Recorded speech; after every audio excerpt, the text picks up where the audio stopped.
Hi,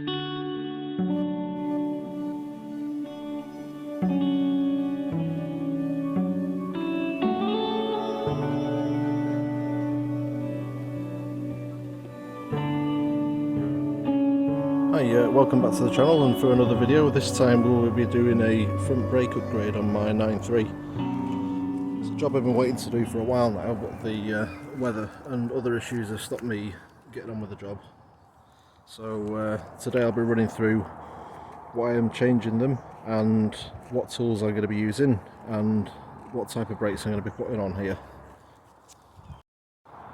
So the standard brakes on the 9.3 are basically what you have on the Vectra B.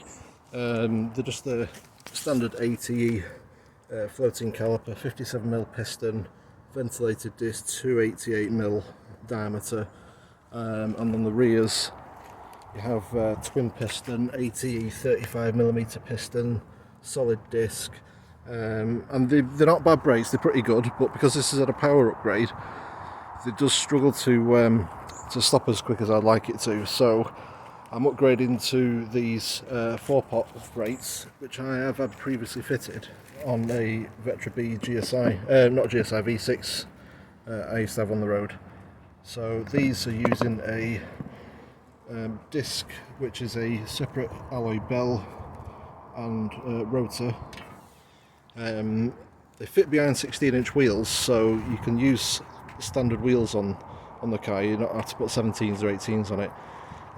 I've forgotten the diameter of the disc, but they are quite a wide disc compared to the standard ones, so they're wider than what's on the car. These have been skimmed because the car was sat around for some time, that they've come off, and I've got new bolts for it there, which are genuine brand new old stock Opal bolts, stainless steel banjo union bolts, and they're stainless steel sort of like 30 Torx M6 screws, which will be holding these backing plates on, which are big enough to take these discs, because the discs that are on it are too small and the backing plates won't fit behind these discs. So these are brand new items off a Vauxhall Insignia, and I've modified them to fit the OG 9.3 hubs. So they'll do for fitting this, and they'll fit the new generation 900 and various Vauxhall models as well. So I got that tip off a guy on a Retro Rides forum, which I will put a picture of. So many thanks to this gentleman for giving me the information via his post about his silver 9.3, because I wouldn't be able to figure this out myself, so I really appreciate him putting the details on there for me. So the tools we're going to be using today are 18, 19 and 17mm impact sockets. That's for the alloy wheel, obviously. A cap removal tool for the wheel bolts, tin snips, because the old brake shields, when I take them off, I'm going to have to snip them to get them past the hubs. 1/4-inch ratchet, 3/8 ratchet, 11mm socket, 14mm socket, 8mm Allen key socket, a 5mm Allen key socket, and a 30 Torx socket, a bit of an extension, a rubber hammer, and a drill attachment so I can clean any rust off the mating face of the hub where the new discs are going to go on. Some fresh .4 brake fluid, because I'm going to obviously bleed the system. I'm going to renew the fluid at the same time. A 1/2-inch electric impact gun, and that's basically all of it. So onto the removal of the old brakes.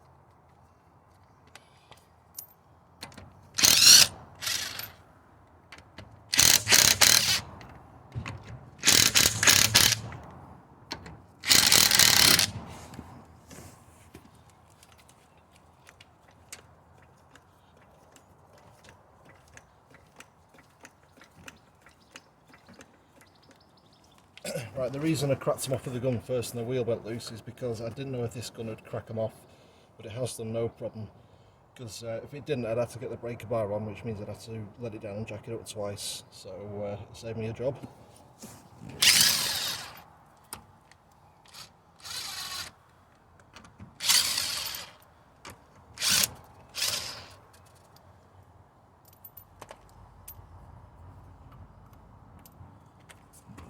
Remove that.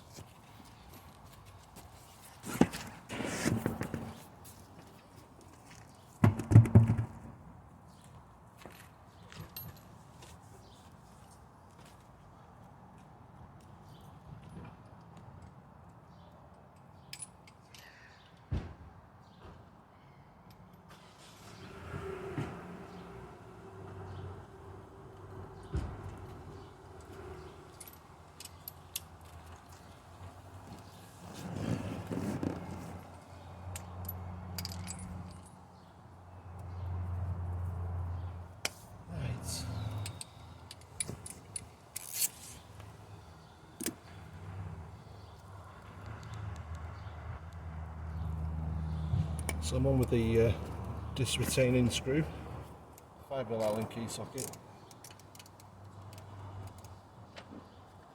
There we go. It's good to try and first with an Allen key or a manual ratchet rather than just chucking a gun on it, because you can round the insides off because they're only small and the thread is quite large in comparison. Right, let's turn the wheel full lock because I can't get to the caliper retaining bolts.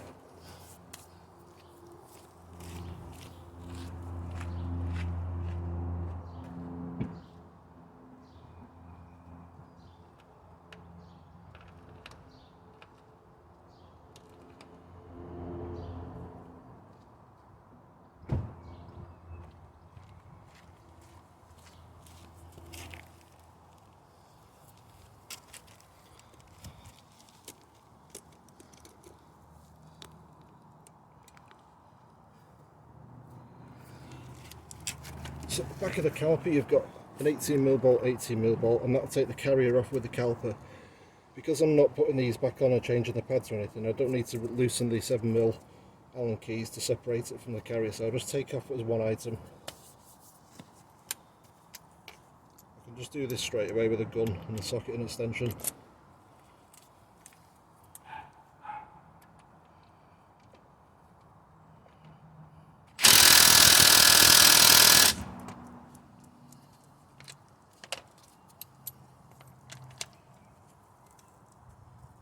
Try it without the extension this time, see if we get any better with it.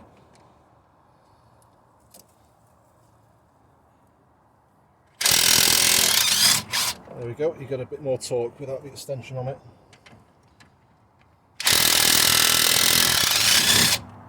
Right, that's that off. Take that off. Oh. Little shield which you have on the SAABs. And the Vauxhalls with the similar hubs, they don't have that shield on, so I put it on. I don't know what for, but I'm going to be refitting that anyway. Okay, I'll just pause the video a minute there a second. Right, I'm just going to remove the caliper and hold it up. I can see better. I'm going to hang it off the spring cup there or something, with some nylon zip ties, cable ties, whatever you want to call them. I haven't got a bungee cord, so I'm doing my best with this. Hopefully these are going to be strong enough.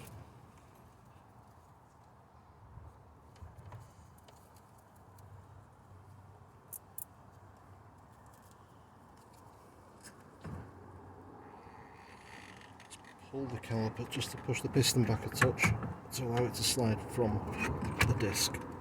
There we go.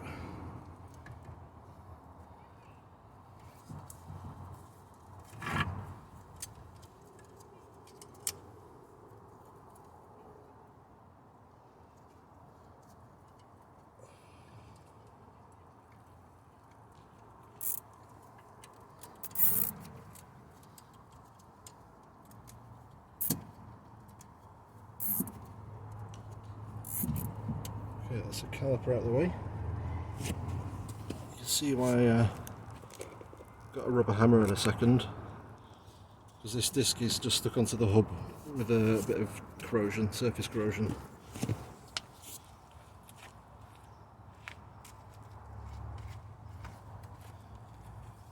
So I'm not going to spray any WD-40 or anything behind it to loosen it, because it's not a good idea. So I'm just going to get a hammer, whack it without damaging the face of the disc or anything. There we go, and that disc is off. Right, and we've got the backing plate now. Just hold the camera this way.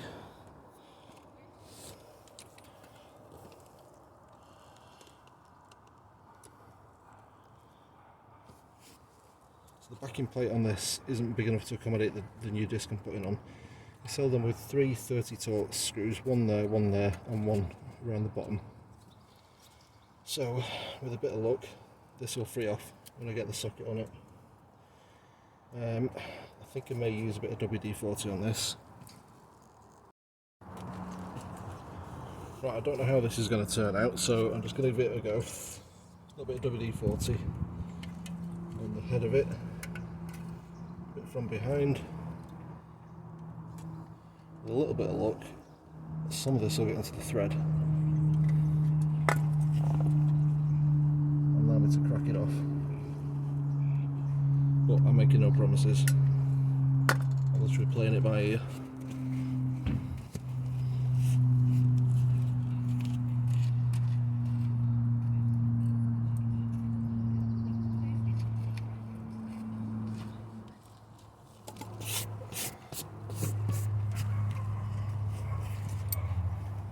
Okay, so in the hub there is a wider hole there for access to these screws, so you can get a socket through there.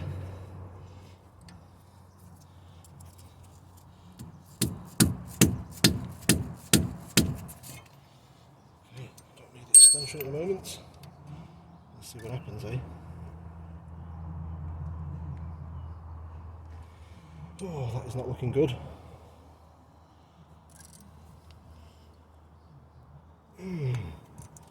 Right, I'll leave that one for now. Try to knock it out of reverse because it's in reverse lock, so the hub won't turn. Right. Tell you what, it's really hot today. I managed to crack these off by hammering the bit in with a hammer, so make sure it's all the way in there. Scrape out the centre of it to make sure the Torx part can go in there fully, so it doesn't ride out. And thank God they've all come loose, so you can see that is in really good condition. The surface of it has been exposed to heat and dirt for like 20 years, so that's the bit that takes the stick. The thread is actually okay itself.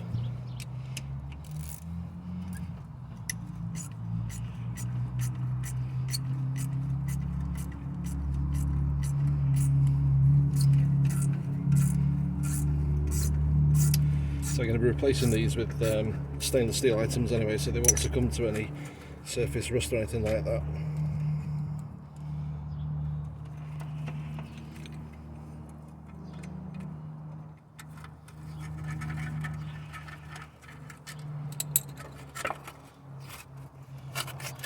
Okay, that's the old backing plate removed. Okay, so I've slid the new backing plate on. The stainless steel black Torx screws been wound in, and everything seems to be bolted up pretty well. So just in case of tightening that up really tight.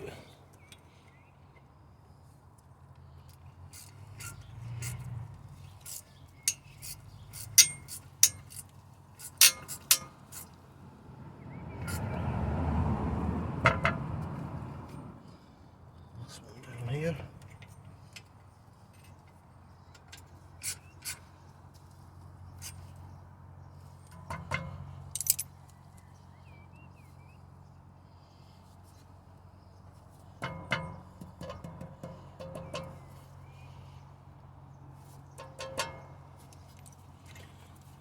for looseness.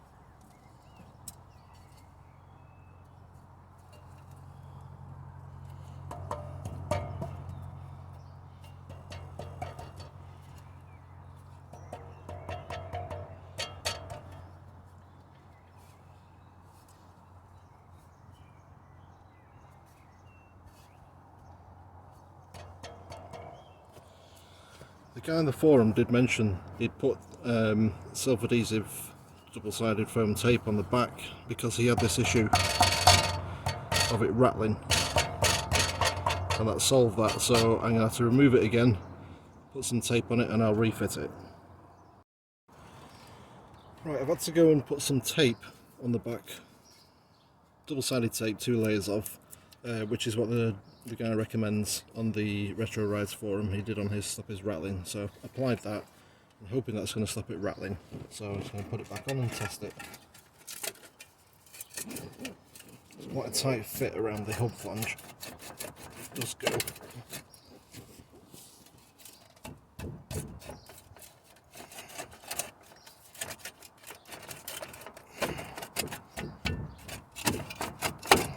There we go.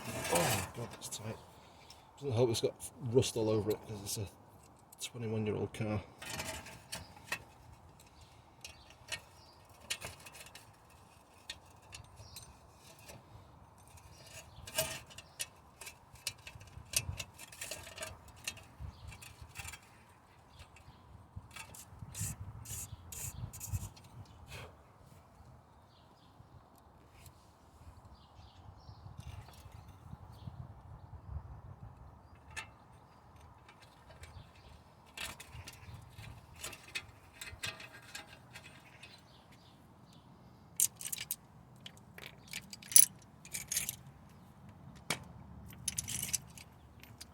Fantastic. Seems to have misplaced one of the bolts, so I shall grab another one so I can find the other one.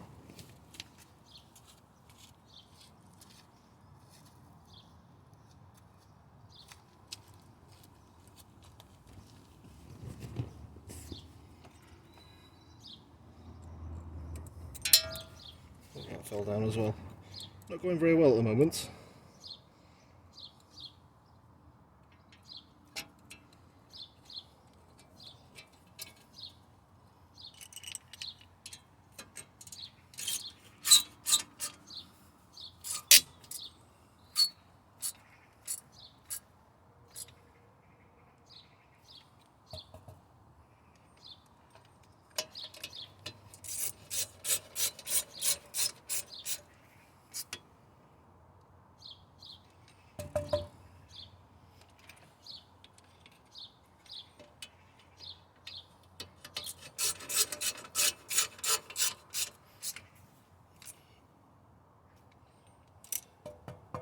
Right, that's fantastic. That's actually done the trick. Clean off this rust. So I got these from Vauxhall. They had a thin layer of black paint on them. So I want to trim them to size and put the holes in them to fit on this car. After I've done that, I've put a layer of just satin black hammerite, hand painted, because it's a bit more durable than the paint that just came with it.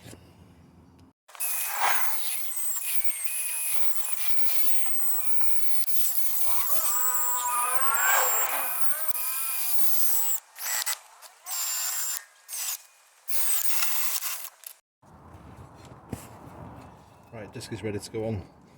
Face of the hub flange cleaned up nice. Let's see how well this fits. Oh, it's quite tight. Okay.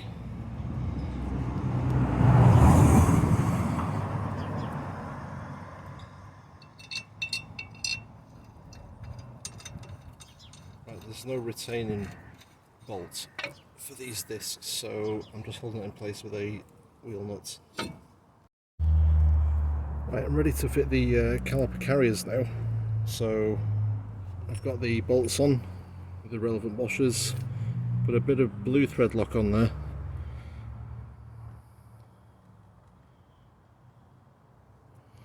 Both sides obviously. Start them in there.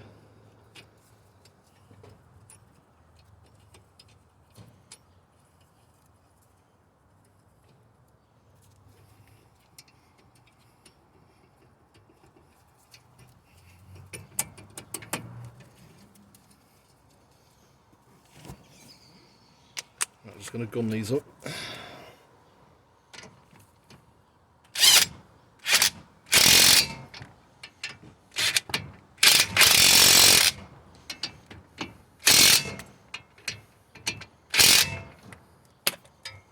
Okay, that's plenty.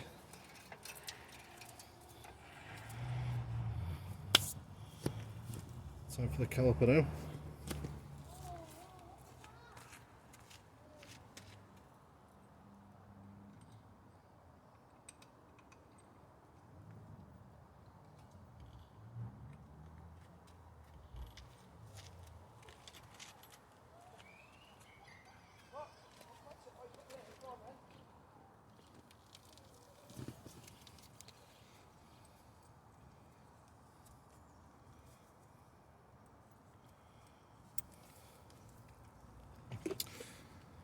Bit of thread lock again on the bolts.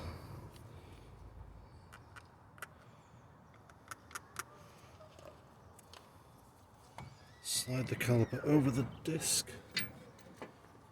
And these 8mm Allen key bolts with the relevant washers again to the carrier.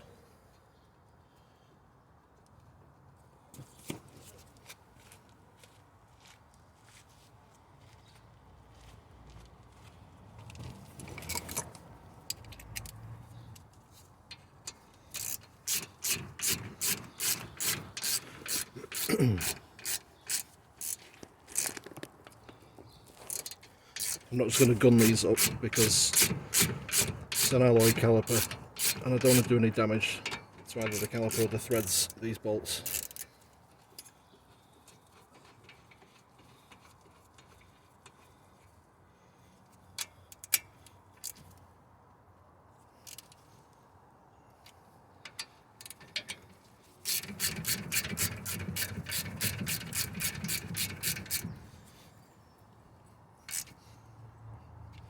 Okay, they're plenty tight enough. Make sure the disc rotates nicely, which it does.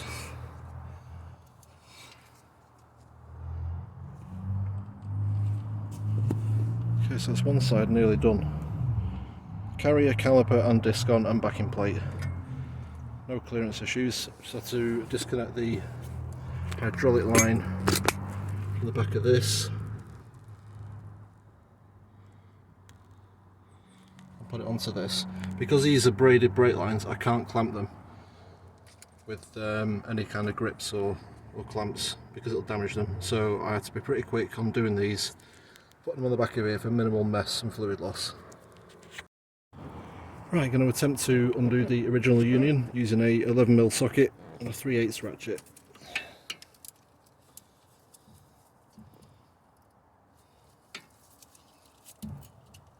Oh, crumbs, that's tight.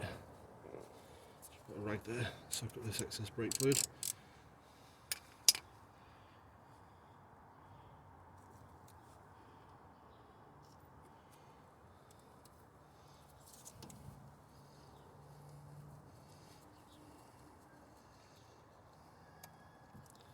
Right, there's quite a lot there. Okay, just going to put the plug in the back of this, hopefully stop all the fluid running out. Not as much anyway.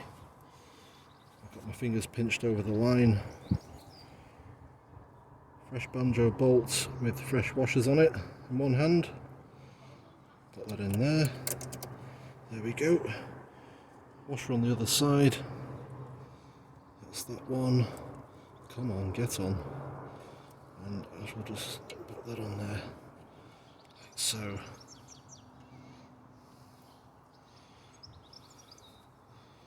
Right. So this new one is a 14mm head, stainless steel, so it should last. Need to get it started.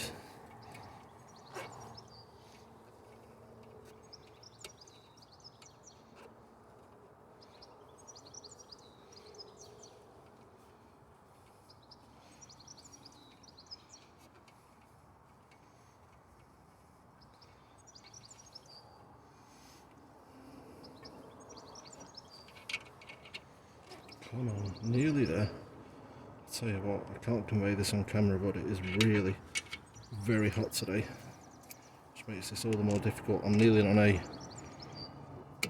vinyl kneeling pad and it's burning my legs.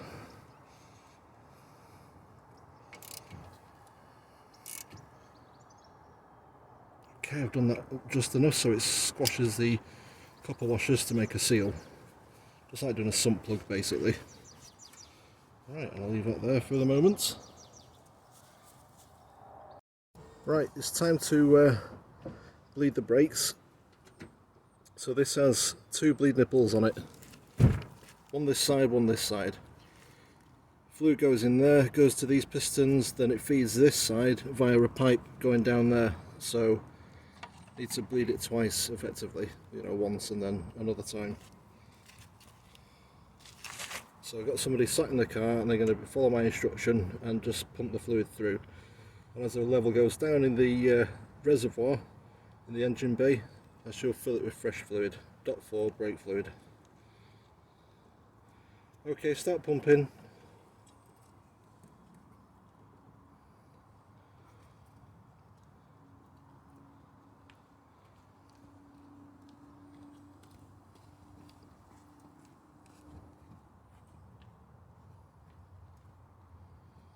So what I'm hoping to do is refresh the fluid in the system for the front brakes.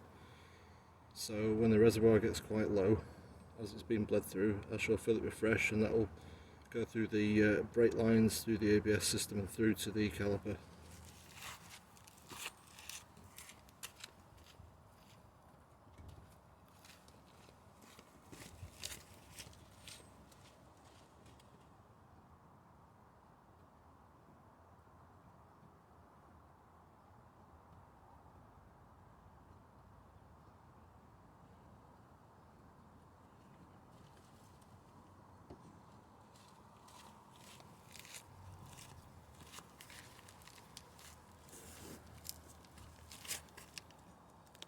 There appears to be a great deal of air in this, which is a good sign.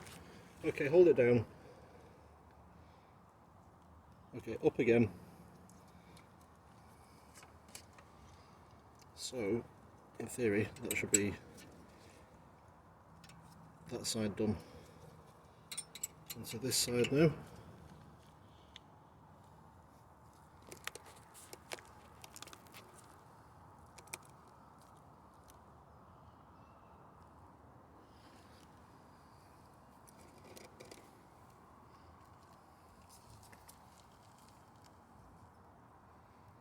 Okay, start pumping it.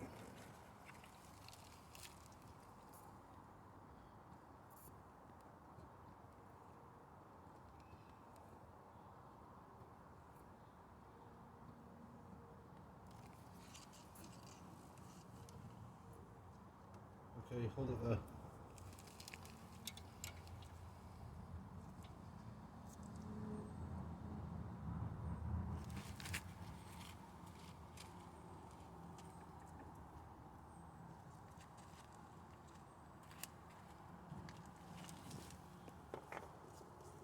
I'm going to try and rest the bottle on there. Check the fluid level.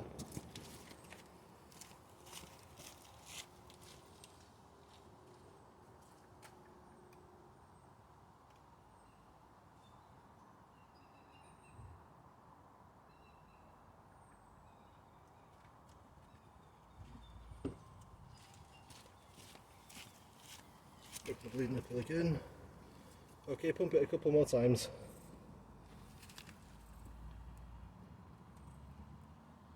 Okay, hold it down. Right, okay, there's no bubbles coming out there, so I'd say that's bled. So, take that off.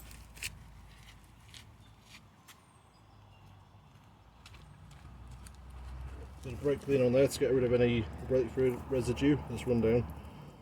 Don't end it up on the disc or the pads.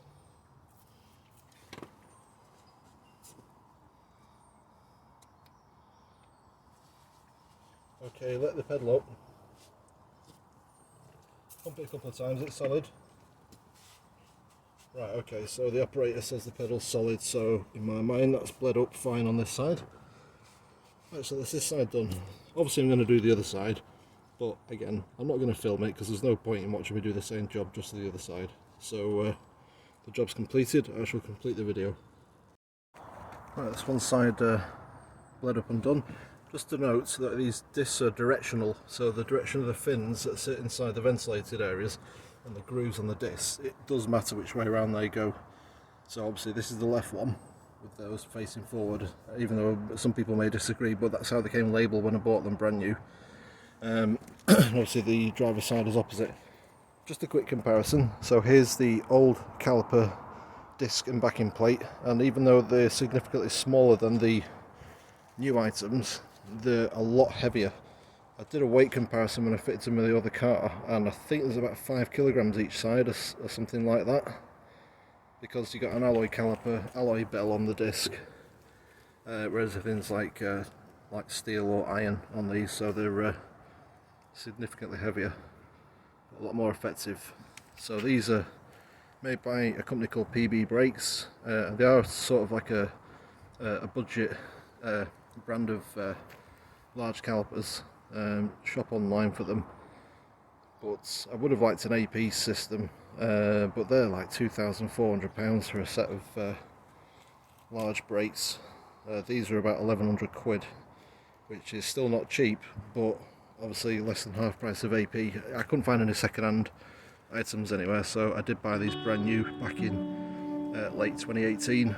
I've had them on another vehicle up until last year when the vehicle was still on the road last year, and I've decided to take them off and transfer them onto the 9.3 because it needs them more than the other one. Okay, so that's what they look like when they're fitted. Pretty cool, but I haven't bought them for what they look like. I've bought them so they perform better than the original brakes. There is going to be a video on a rear brake upgrade, but I fitted these, let these bed in for a while, and then I'll do the rears, and I'll do another video on that one. So I'm going to leave it at here. I'll do the other side, won't film it, no point in doing it. That's basic. How to upgrade your brakes in your OG 9.3. Thank you very much for watching, and thank you to everybody who's subscribed in the past few weeks. It's much appreciated. There will be some more test drive videos coming up as soon as some good vehicles come around, something interesting I could take out and test drive. So hang in there. There will be some more test drive videos to come. But for now, thank you very much for watching.